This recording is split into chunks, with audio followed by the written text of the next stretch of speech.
Here are 4 alien animals that used to be pets but are now living wild in the UK. Number 4 has a very weird way of breeding.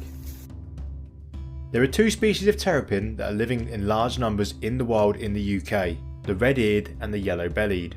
Both of these were kept as pets in ponds and aquariums, with their peak in popularity between the 1960s and the 1990s. Sadly, they get very large, more than 30 centimeters across, and they don't make great pets in most situations. So, people released them into the wild.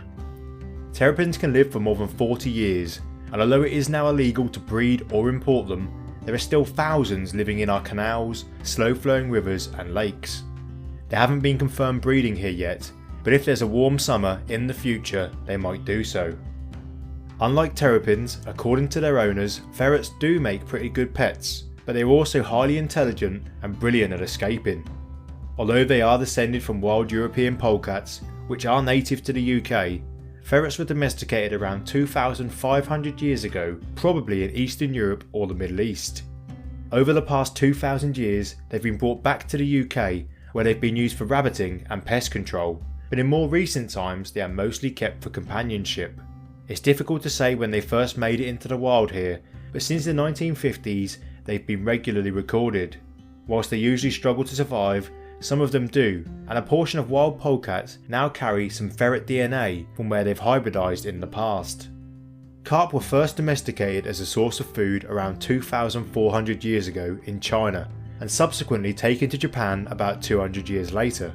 For 2,000 years it stayed that way, until farmers noticed that some carp had more colourful markings and started to selectively breed for it, and thus the koi carp was born.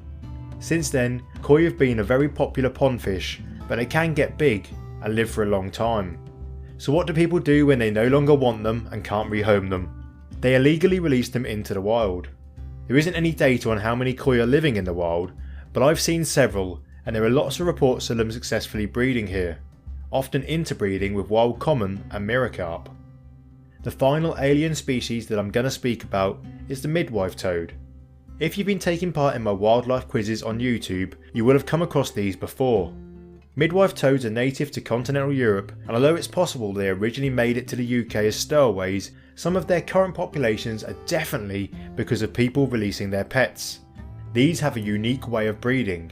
After their eggs have been laid, males wrap them around their back legs and carry them around with them. When the tadpoles are ready to hatch, the males drop them off at suitable water bodies where they can continue their development. Follow me for more wildlife.